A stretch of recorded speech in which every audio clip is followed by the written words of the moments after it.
Hi, it's me again with Corel tips and tricks. When creating something like this, there are several ways you can do it. And I'm going to kind of do it old school, but I'm going to do it a good way, and you'll learn a few tools along the way. I am going to take a polygon, set on six-sided, I'm going to hit P and put it in the center of the page.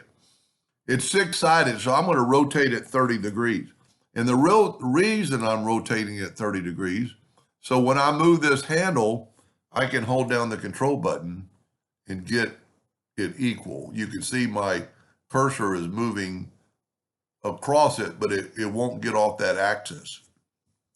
Then take it and go to Object and convert it to a curve. And when you do that, you can go to Windows, Dockers, and Corners. And what you need to do is take the shape tool and select all the corners and hit apply, and you get that shape. Now we're going to take it from a hairline. Let's make it a little bit thicker. Let's go like 1 inch.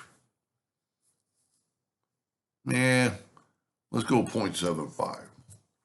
Now I'm going to go to Object, and convert it to an outline. And by doing that, I can left click, right click. Now, if you remember Control D and rotate it back to that 30 degrees, so you get this intermittent cross patterns. Now, there's a way to do this and then rotate it around, but I've done videos on that. This is a little easier maybe for a beginner. So I'm going to start right here. I'm going to go, that is one going over. So the next one needs to go under. So if that one went under, this one goes over. If that one went over, that one. So just every other one, do the block. And if you mess up, you can still go back and fix it. And you can see we have the red. Now I'm going to take the blue.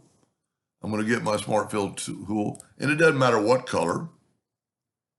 This time it's easier because all you're doing is filling in what's left if you were careful enough to go over, under, over, under. And what I mean for that is like an underpass or an overpass of traffic. Now, that would be complete in a way, but we still got a line, and I like to do things a little bit more complete. I'm going to go, and I'm going to get rid of this one, and I'm going to click on that red, and I'm going to go to Edit and Find and Replace. This will pop up. No, I hit Step and Repeat. Edit, Find and Replace. And I'm going to go right here from Selection because I got red selected. And then I'm going to go Find All. Then I'm going to go Control G, and I'm going to group it together.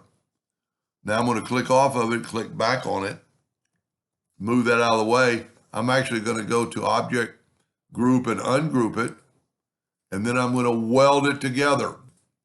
Don't really have to, but now I'm going to get rid of my lines. And if we click right there, we get rid of our lines. So this is a group of 18 objects. So I'm going to weld that. And then all I have to do is nudge this back, and you have you don't have to weld it, but that way they're all together and you're not going to have any seams. And that's a pretty easy over-under pattern of some kind. Anyway, I hope that helped a little bit. Thank you for watching.